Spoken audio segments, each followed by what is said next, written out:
গত ক্লাসে আমরা আলোচনা করেছিলাম আরোহ কি, কত প্রকার ও কি কি। তো আমরা আলোচনার প্রথমে ছিল আরোহ হচ্ছে দুই প্রকার, প্রকৃত আরোহ এবং অপ্রকৃত আরোহ। প্রকৃত আরোহের তিনটি রূপ আছে, অপ্রকৃত আরোহেরও তিনটি রূপ আছে। এখন আমরা আসি প্রকৃত আরোহ কাকে বলে।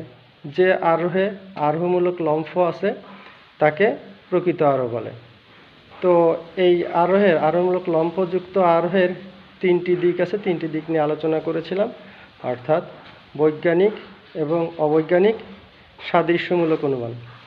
তো আজকে আমরা আলোচনা করব অপ্রকৃত আরোহ নিয়ে। তাহলে অপ্রকৃত আরোহ কাকে বলে? তা অপ্রকৃত আরোহ হলো যে আরোহে আরোহমূলক লম্ফ নেই তাকেই আমরা অপ্রকৃত আরোহ বলি। অপ্রকৃত আরোহেরও তিনটি রূপ আছে।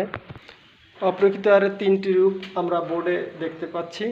তো 1 নম্বরে আছে হলো পূর্ণাঙ্গ আরোহ, 2 নম্বরে আছে হচ্ছে যুক্তিসমূলক আরোহ, 3 নম্বরে আছে হচ্ছে ঘটনা সংযোগ।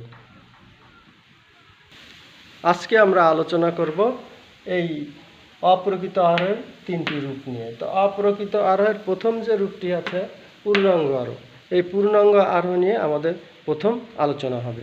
অপ্রকৃত আরোহের প্রথম ধাপটি হলো পূর্ণাঙ্গ আরোহ।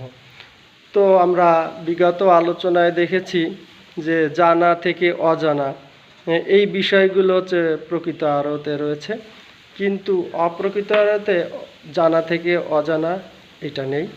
তারপরে হচ্ছে আরোহমূলক লম্ফ এটাও নেই।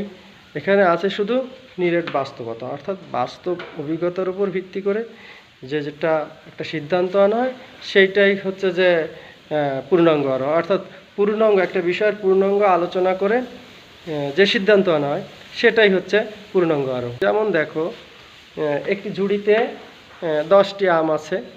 তো 10টি আমই পরীক্ষা করে দেখা গেল যে 10টি আমই মিষ্টি। তো এই পরীক্ষার পরে যে সিদ্ধান্তটা নেওয়া হলো, অর্থাৎ 10টি আমই আমরা খেয়ে দেখলাম, খেয়ে এবং এর স্বাদ অনুভব করলাম যে মিষ্টি। তো এই মিষ্টিটা তখনই আসলো যখনই হচ্ছে 10টা আমের স্বাদ আমরা অনুভব করলাম। তো এই অনুভব করে যখন আমরা সিদ্ধান্ত নিলাম যে সবগুলো আমই মিষ্টি, এটাই হচ্ছে একটা পূর্ণাঙ্গ আরোহের উদাহরণ।